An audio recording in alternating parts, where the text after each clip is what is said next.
Ah, it's been a while. Of course. Go ahead. Oh. Now there's a question I wasn't expecting. Very well. I'll tell you what I know once more. The once renowned Raiden Gokuden, comprised of 5 branches. Amenoma, Futsu, Ishin, Hyakume, and Senju. The art of forging practiced by these 5 clans was first taught to them personally by the almighty Shogun. Over time, the 5 branches diverged from one another as generations of bladesmiths honed and perfected their craft until they became 5 distinct traditions. Most of the great swordsmith clans of old have since fallen into decline, and for a long time, only the Amenoma branch kept its art alive. But fortunately, Kaedehara Kazuha recently returned to Inazuma and took up the mantle of the Ishin art. Now, 2 clans remain of the original Gokuden 5. If my memory serves me right, you yourself were present when he forged the Ishin blade. Oh, yeah, we were! Paimon remembers that now. We learned a bit about the decline of the Raiden Gokuden then, too. It seems like such a shame. That, my friends, is a tragic tale indeed. In fact, this was not made known to me for most of my life. All these years, I knew of those great clans' demise, but never the cause. Only recently, when the question was on my mind, did I ask Kaedehara Kazuha about this. He told me that, as we are both heirs to a branch of the Raiden Gokuden, it was right that I should know the truth. There is no harm in telling you, but I must warn you. It is a dark and sorrowful tale. The Raiden Gokuden were the targets of a murderous rampage by a vengeful bladesmith. Vengeful? Why? 400 years ago, so I'm told, there was a catastrophic malfunction in Tatarasuna's furnace. One brave swordsmith heard the commotion and chose not to flee, but he rushed to the scene, hoping to prevent a disaster. Tatarasuna was home to a state-of-the-art forging and smelting operation in that day, and overseeing it was the armory officer. His surname was Niwa, though he had family ties to the Kaedehara clan. Knowing that they had just one chance to save countless lives, Mr. Niwa and the swordsmith leaped together into the furnace. The furnace quickly stabilized, but neither of them made it out. The smith's death, though heroic, dealt a devastating blow to his family's fortunes. His orphaned son was left to fend for himself, and grew up deeply resentful at the world. In his heart, the whole of Inazuma was culpable in his tragedy. He hated the almighty Shogun for her apparent indifference towards his father's death, and he hated everyone who had done nothing to try and save him. Powerless and destitute, the only legacy he had to pass on to his children was his hatred. Generation after generation bore this grudge, living in utter misery. Alas, if only the story could have ended there. But 100 years ago, the then head of this family reached the end of his wits. He could bear their fate no longer, and yet he could do nothing to change it. Finally, he made a drastic decision to take revenge on the Raiden Gokuden. In doing so, he sought to vent his pent anger and shake the very foundations of Inazuma's forging industry. In his fury, he murdered indiscriminately, killing even bladesmiths from the Hyakume clan which he belonged to. His goal was absolute, the devastation of all of the Raiden Gokuden. But when he came to the Kaedehara and Kamisato clans, his killing spree came to an abrupt end. He failed to catch them unawares. They fought back fiercely, and they did not spare his life. That is why the Kaedehara clan and their Ishin art survived that day. I suppose they were the lucky ones, under the dire circumstances.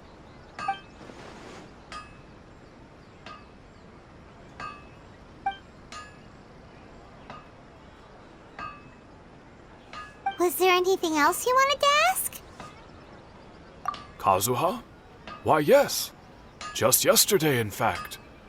We spoke for a while over some tea. He seemed well.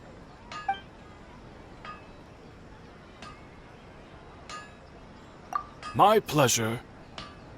Don't tell Paimon. There are other places you want to visit too, right? Your expression says it all. You can't hide anything from Paimon. On to the next stop. Lead the way, traveler. Paimon will be right behind you.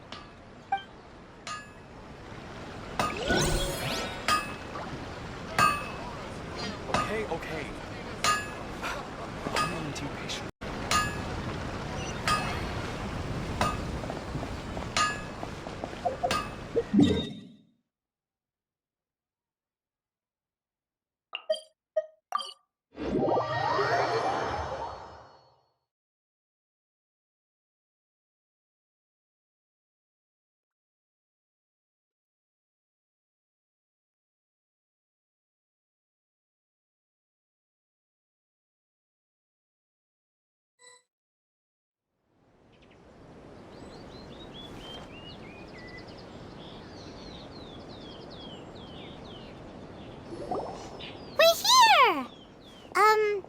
This is the Yashiro Commission's headquarters, so... Traveler, it's been a while. If you're looking for the Commissioner and Miss Kamisato, I'm afraid your timing is unfortunate. They're not here right now. Are they out on business? The Commissioner is out on business, and Miss Kamisato is standing in for some meetings in the Commissioner's place. If it's urgent, you're welcome to wait inside until they get back. What do you think? Shall we go in? If it were anyone else, I couldn't allow it.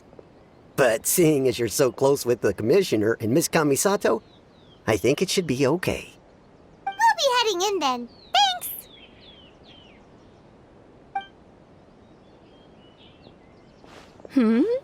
Hello, dears. Is there something you want to say? Of course, traveler. Yes, I know who you are. Miss Kamisato has told me about you. What would you like to know? Oh, they're both very well indeed. Lately, Miss Kamisato has been rather busy attending all kinds of meetings and occasionally paying visits to some local organizations on the Commissioner's behalf. As for the Commissioner himself, well, you know, busy as ever. That much hasn't changed. Although he does seem to be in a rather good mood these days. So pretty much business as usual in the Yashiro Commission, huh? Very much so.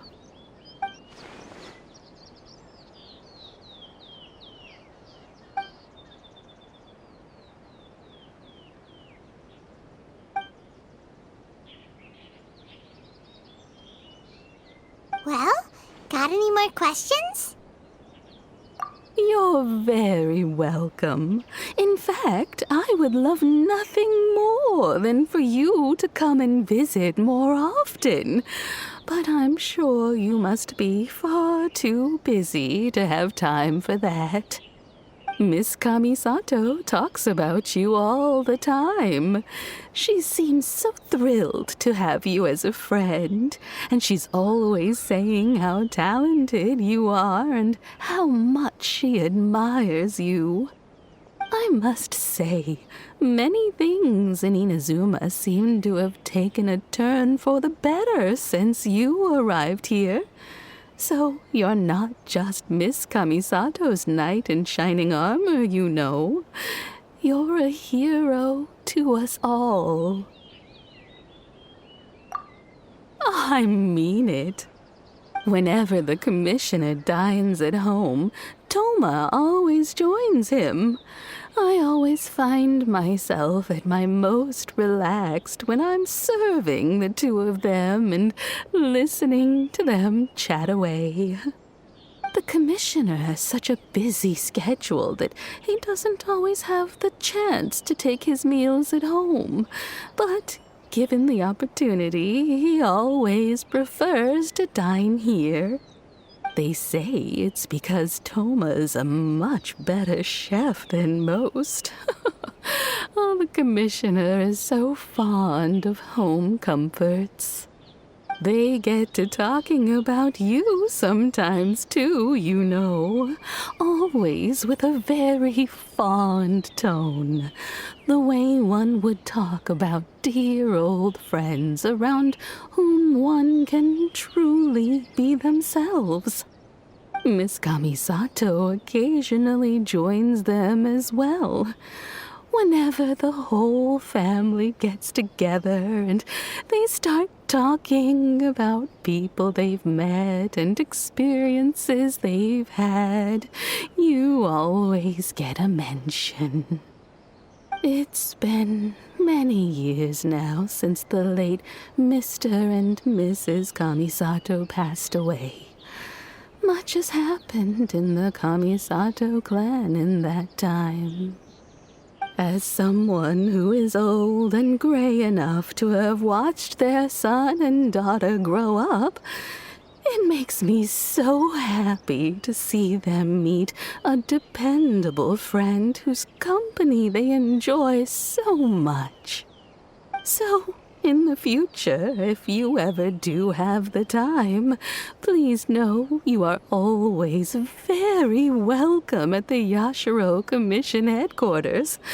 There will always be at least one old lady who would be delighted to have the pleasure of your company. Wonderful. Thank you. Paimon likes it here, too. Also, you were saying something about the food here being really great. Paimon's itching to try it. We may just have to invite ourselves around for dinner sometime. Paimon meant we should come pay a visit again real soon. Ideally around dinner time. Of course. You're always welcome. All right, goodbye for now. Where are we going next? Great! Goodbye, ma'am. Don't worry, we'll see ourselves out. All right, then. Take care now. Hope to see you soon. Oh, are you two leaving already? Yep, everything's taken care of now. Don't worry. Very well. Safe travels.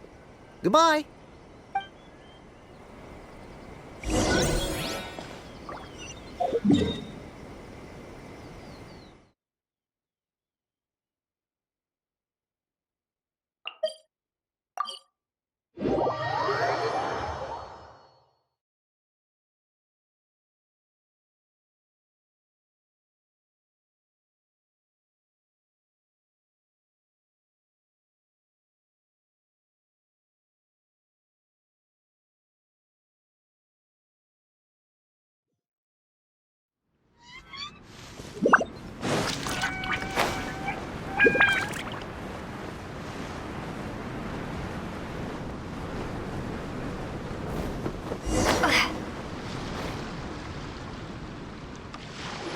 Well, here we are.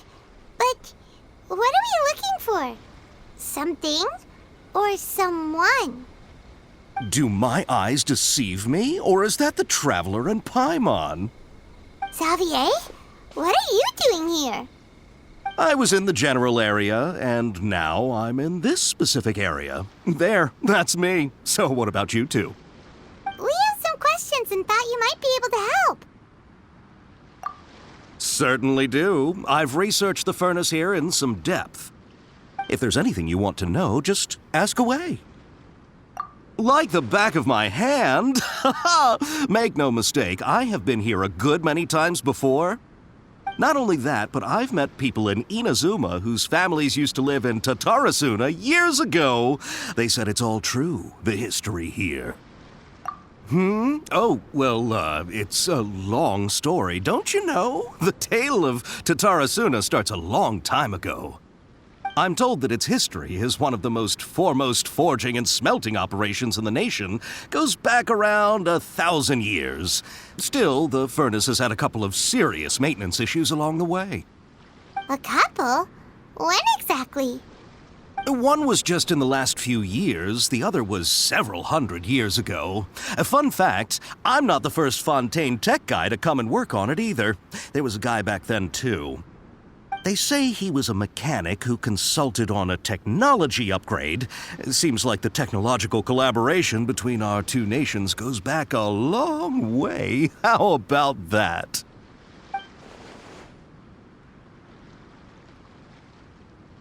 Hey, weren't you gonna ask Xavier something about Tatarasuna? Come on, ask already. Oh, I didn't realize you two were here for a history lesson. Me neither. Paimon doesn't know what's gotten into this one today. Feels like we've been preparing for a history exam or something. What brought this on? Did you just wake up today with a sudden burning desire for historical knowledge? Sure, go ahead. A kabuki mono? No, I can't say that I have. I do know the word, Inazuman for those eccentric types who always go around dressed to the nines. Just the sort of person that I'd like to meet, actually. But sadly, I've never had the pleasure, nor have I come across anything to do with a kabuki mono where Tatarasuna is concerned.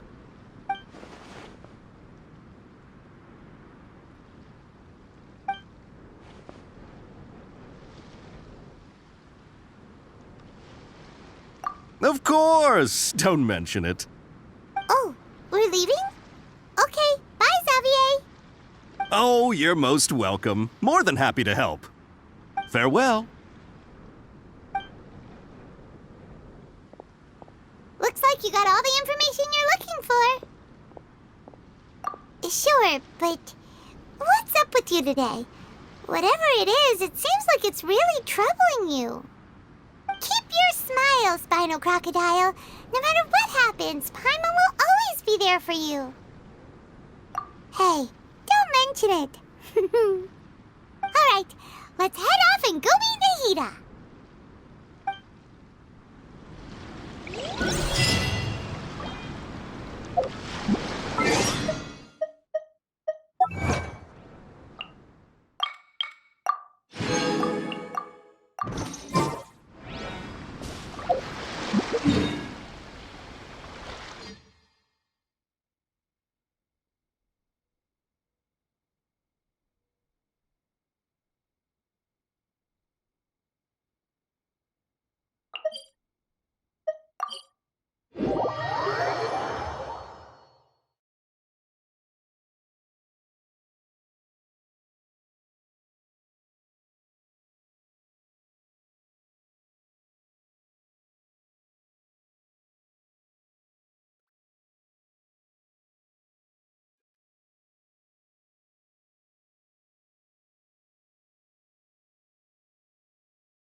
But what if Tibet is right?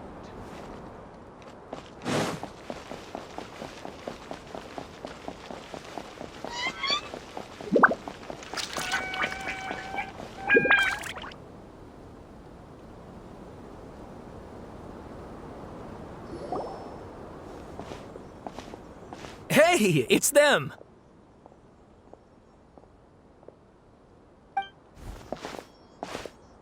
Akaba, Sawada, you're still here? Indeed we are. If you have a moment, we'd love for you to join us once more.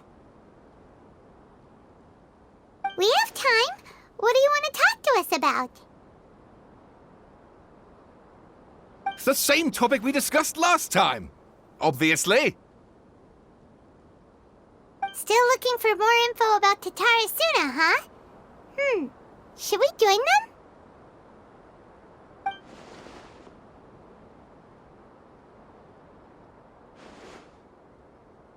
Unfortunately, we haven't made any real progress. Huh? Oh, of course.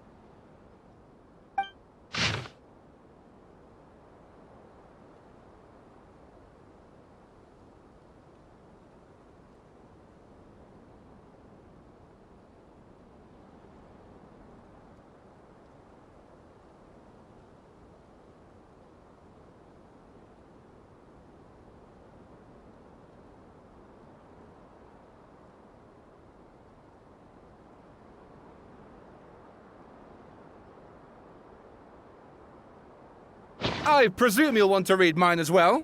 Here.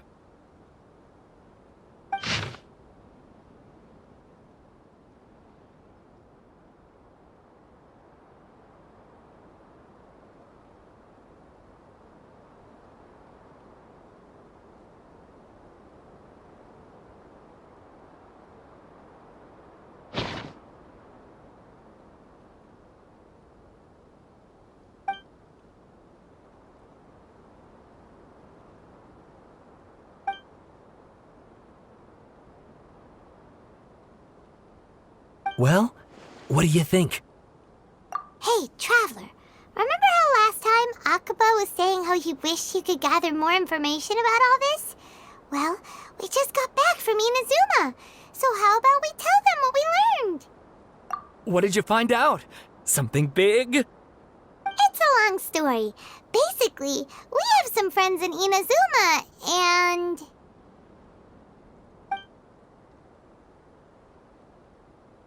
Wow, so many new details. Thank you so much for sharing that with us. Well, well. So it all comes down to one man's desire for revenge. Huh. You heard this from a member of the Amanoma clan, you say? Then I guess it must be true. Ugh. So there's no ghost story here after all. This new information actually lends further credence to my hypothesis. Evidently, swordsmiths were seen as having an incredibly prestigious role in society those days, to the extent that harming them was conceived of, at least by the perpetrator, as a way of exacting revenge against those in power. Yes, okay, point taken, you were right. But that doesn't mean I can't carry on with my novel. And they're back at it. These guys are really into this. Oh, so sorry. Look at us, prattling on about our projects and ignoring you. Thank you so much for the information. You're welcome. See ya. Keep us in the loop if you find out anything else. Will do.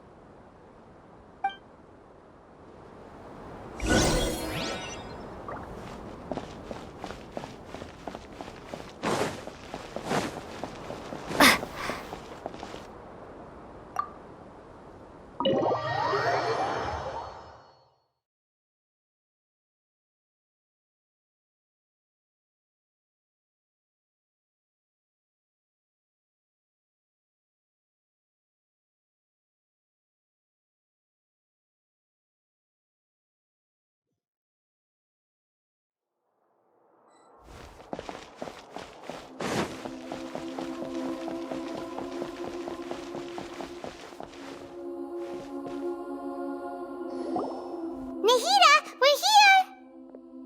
Traveler, Paimon, how have you been? Ugh, where to start? Paimon hasn't had a moment's rest this whole time. That night, we ended up chatting and chatting until suddenly the sun was up.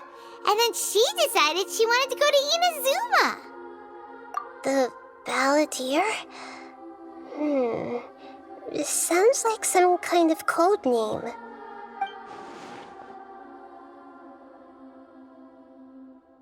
You look troubled. Is there something you need to tell me?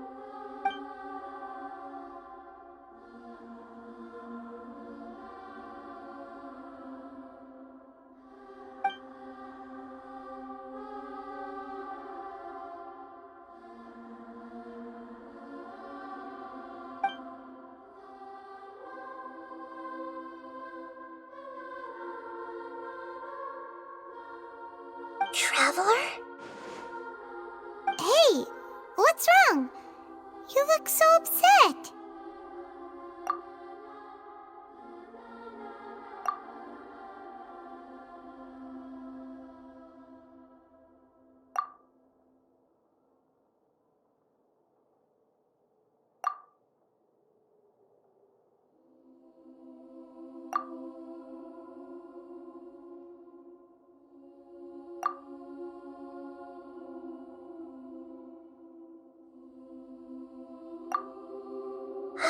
That's quite a story. So, this puppet known as the Balladeer erased himself from Irminsul, hoping that he could change the past. But how was he even able to do that? As the Traveler said, he very nearly became Sumeru's deity. Admittedly, I remember it a little differently. I don't recall finding anyone inside the machine after we defeated it. Nevertheless, it does make sense. If someone were to successfully erase themselves from Irminsul, the world would change to reflect the new reality. So, you believe this person really existed, and we just don't remember him because... well, because he literally changed the world? Yes. Theoretically speaking, it is possible to do this. But I'm struggling to imagine the kind of person who would dare go through with it. The Traveler comes from a world beyond Javat. That's why there's no information about her in Irminsul, and it also explains why any changes to Irminsul wouldn't affect her. So if there's anyone in the world capable of retaining memories from a past that has been rewritten, it's you. It's quite incredible when you think about it. Paimon's having a hard time understanding this Balladeer guy's motivations. Why did he do it? I can only make inferences based on the information we've been given. As for what kind of person he was, only you remember that.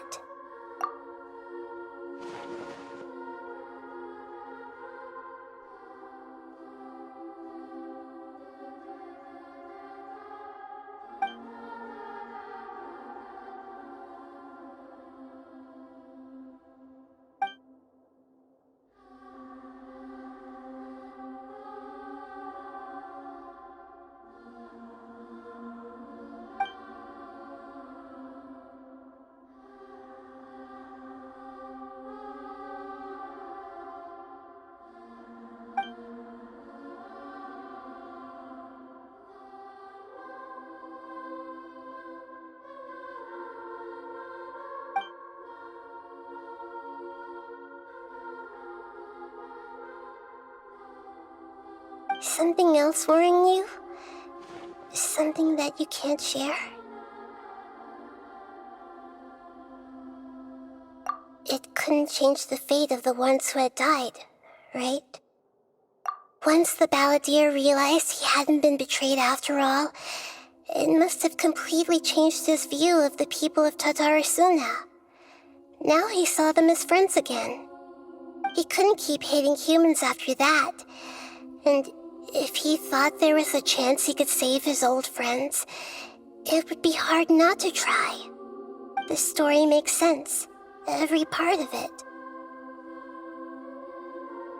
The Balladeer tried to achieve godhood with the doctor's help. He was unsuccessful, but retained the power to connect with Irminsul. That power then enabled him to change what was recorded in Irminsul and erase himself, even though he didn't have much strength left. Yeah, it does make sense, but it still ended in tragedy for his friends. It just feels so hopeless. He gave everything to do this, but it seems like he got nothing in return.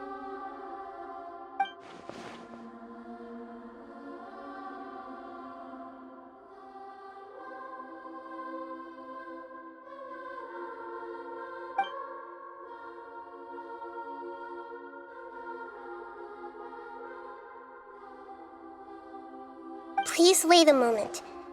I want to check something.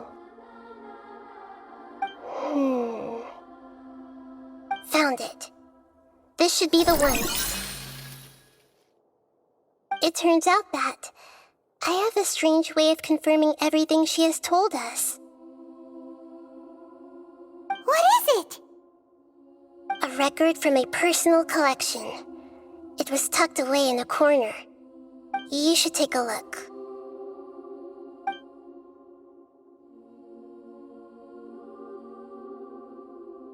Is this a fairy tale? Who wrote it? I authored this record myself. Huh? You wrote a fairy tale that somehow has something to do with the Balladeer? When combined with the Traveler's narrative, it's clear that this story is an allegory. Everything in it is a symbol for something else. Hold on. So this record survived from the past? Yes. Any information about the Balladeer or the Kabuki Mono in other records will have been changed. But I wrote this story in a way that means it was left intact. Changing the information in Irminsul changes to that.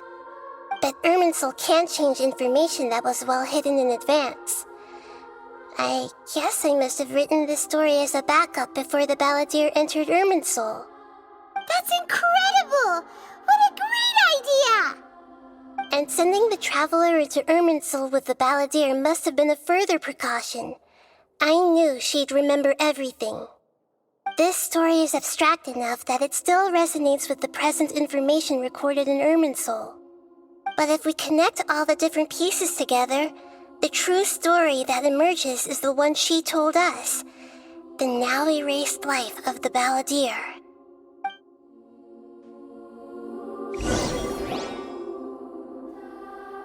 There was once a lone monster draped in fox fur. The monster found a family of foxes, joined them, and they became friends.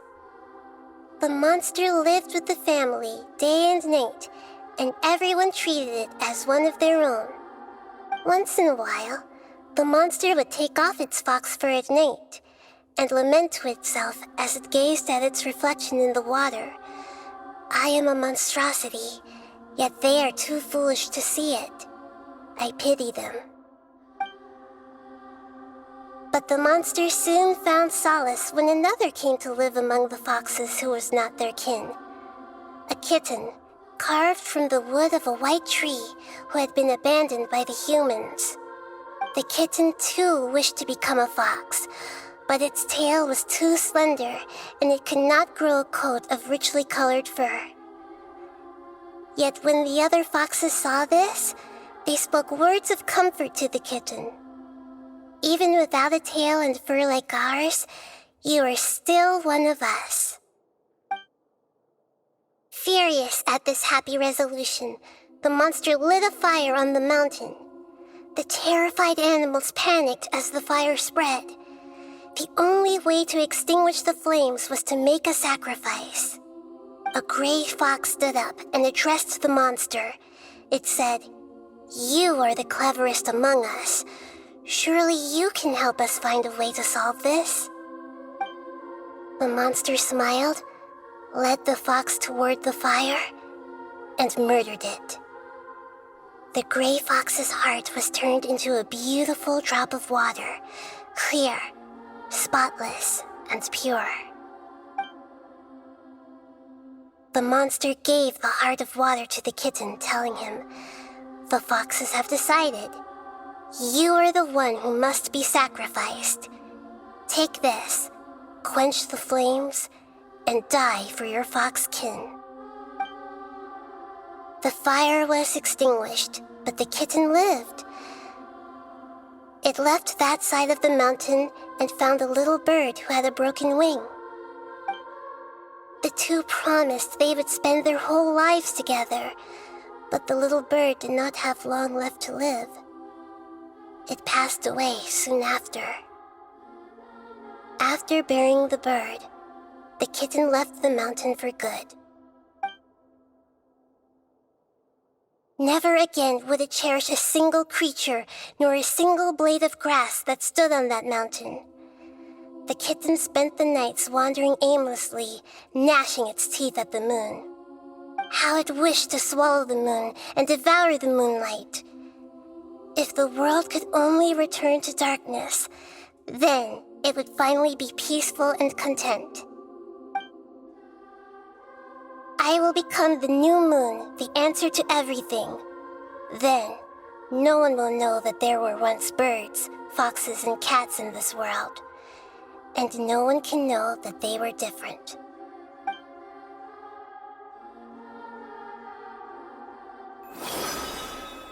We solved it! I remember now. This is not just the Balladeer story. It is his very own memories. I made a backup so that it would be preserved no matter what happened. To become a god, he was experimented on and modified countless times. It was brutal torture, and the only reason he was able to survive is that he was a puppet. This memory was extracted from him by the scholars. Presumably, they kept it to have something to defend themselves with. Creating a deity was just the first step. Some of them wanted to be able to control it. That's why they backed up his memory for later use. I buried it deep inside one of my own dreams, and then hid it inside an allegorical story so that it wouldn't be altered. It's hard to believe that this person really existed, let alone that he tried to get rid of us on more than one occasion. Paimon has no memory of him at all. He completely vanished like a puff of smoke. The Balladeer agreed to help me look for information about the Descenders, and although he was unsuccessful, he still helped you. Before he vanished, he confirmed an important detail, that Conria was where your twin first came into this world. We still don't know how the change to Irminsul will affect the senior ranks of the Fatui, but in all likelihood, they won't even remember their own Harbinger.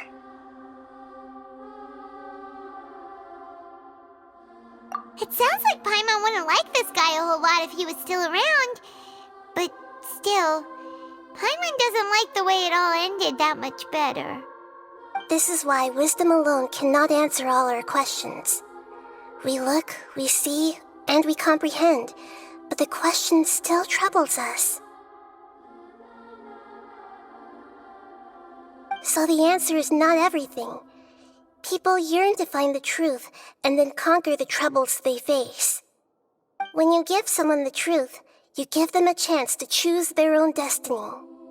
To others looking on, this may seem like a pointless endeavor, but for him, the chance to act on his desire to disappear must have meant a lot. Never forget that even when we walk beneath dark clouds along a road filled with suffering, the light of wisdom is always there, guiding us toward a better destination. And that is what you have been doing all along. Yeah, Nahita's right. Cheer up! How about we go get something to eat? We can pick up this heavy conversation again later. Good idea. Paimon, why don't you take her out for a walk to clear her head? You got it! Come on, Traveler! You need to get out of your head for a while. You'll feel much better after taking a walk. Let's go get a snack from one of the stalls in the Grand Bazaar! That'll be sure to lift our spirits. It must be really tough being the only one who remembers all that, but Paimon's always here to help cheer you up. 片付けたい忘れてたいそんな顔でいつまで戦うのまた一人で愛してもその度に気づく力を落とす巻き戻すようにどうして1から10までさらには100まで飲み込む悲しみだけはなく